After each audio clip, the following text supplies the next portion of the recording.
Hello everybody! Today we are going to be building Tinkerbell's house.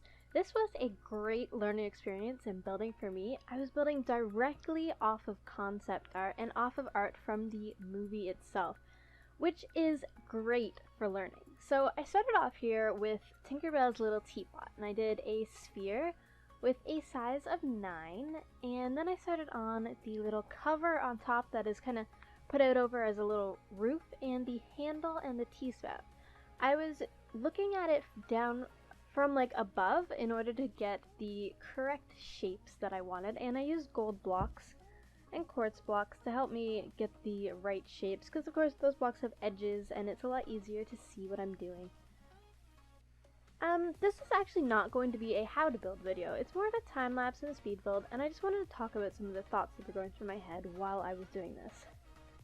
This build that you're seeing being built right here is actually not the final version. I did 2 of these builds, the second one being improvements on this one. Because with this one I made several mistakes and I learned from it quite a lot. The first mistake being it's actually too small, which you wouldn't think because it looks pretty small, and of course the build itself is very small even in the concept art. It is a fairy house after all.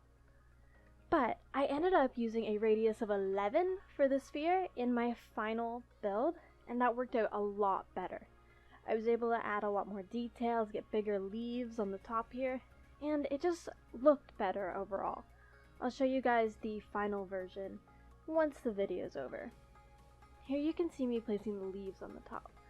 A mistake I made here was not shading them correctly. So in the concept art, the leaves are highlighted in certain areas where the light is shining over them, and some of them are tucked in under other ones, and I should have used the block colors and darkness in order to really bring this effect home and really like highlight it. But instead I kind of just used the lights and darks kind of randomly, but that is something I fixed in the end.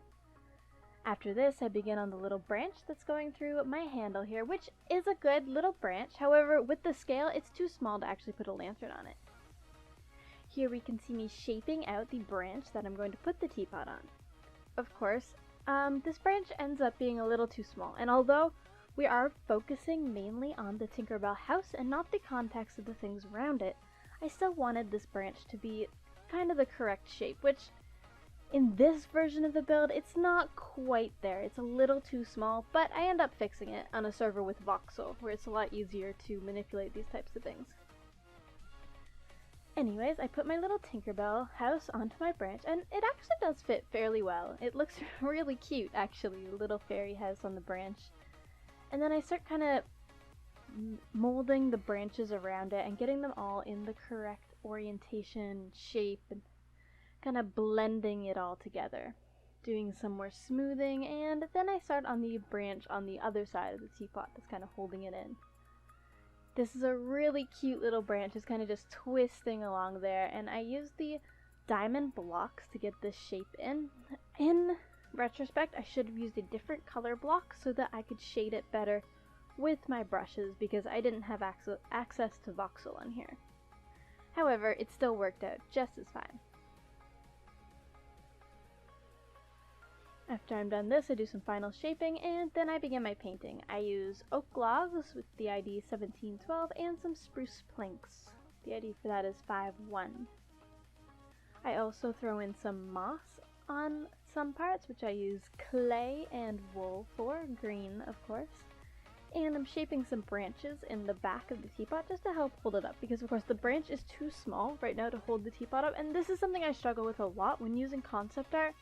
Because of course in the concept art you can't actually tell what the back of that Tinkerbell house looks like. It's not actually drawn in there, so you kind of have to make some guesses. Some very educated guesses, I'll say. So I kind of just sprawled out some branches back there. I think I made it work. In the final version I actually bring up a second branch that kind of holds up the teapot, and I think that works out very nicely. I actually quite like the curves of the branches I've got going on here around the teapot. They accent it quite nicely. I add some highlights to the moss, and then I begin detailing the doorway. After this, I start placing in my mushrooms. I'm using the cylinder command for that, just with a height of 1, And I'm just placing my mushrooms around. Of course, I have to edit them and make them oval in some spots, which I could have still used the cylinder command for, but on this small of a scale, it's easier to just do it by hand and get it the exact way that I want it. I fill in these mushrooms with the jungle plank, which, based on the concept art, is the closest block to the color that I wanted. I give these mushrooms some depth and under them just to make them look like they're attached to the log, and then I start on my lantern. The lantern is something that I struggled with a lot because it's so detailed and pretty in the concept art, but in order to get it that detailed, on a build of this scale, you'd have to throw the scale off a little bit. So that's what I decided to do, and even in the final build, the scale is thrown off a little bit by this lantern, but I still think the lantern looks so cute, and I don't really mind it actually. I kind of like that I decided to screw the scale for that one little detail. It wouldn't have looked the same if I just did a little tiny lantern. And I really like the little dangly bits that come off of that, and the fact that I actually did put some lighting in it, so in the nighttime, this build does look quite cute with the little lantern. Right, after that, I start on the 2 little flower pots. Tinkerbell has 2 little flower pots, and I think they're made out of seashells. That's what it kind of looks like in the concept art. I'll let you guys decide for yourself, but anyways, I just put them on each side. I'm using some branches to kind of hold up this one, give it that realistic look, and just throw in some simple little flowers. Nothing fancy because, of course, our scale is so tiny that I can't do any really detailed flowers. Now I'm just shading the teapot. I'm adding in some chiseled quartz and, of course, changing out our redstone and gold blocks. Then I start adding some grass around the bottom. Of course, I didn't worry too much about the concept around our Tinkerbell house because it was mostly focused on just the Tinkerbell house, but these details never hurt. Alright, that's our final result. Here is the fixed up version. Now, of course, the version that you just saw me build was my first attempt at it. This is the final version. You can see that I added many more mushrooms, and because the scale was larger, I was able to add some pretty little cattails and pretty little flowers out in the front there with like buds on them. I did the same flower pots and the same shaped branches, but I shaded them a little darker.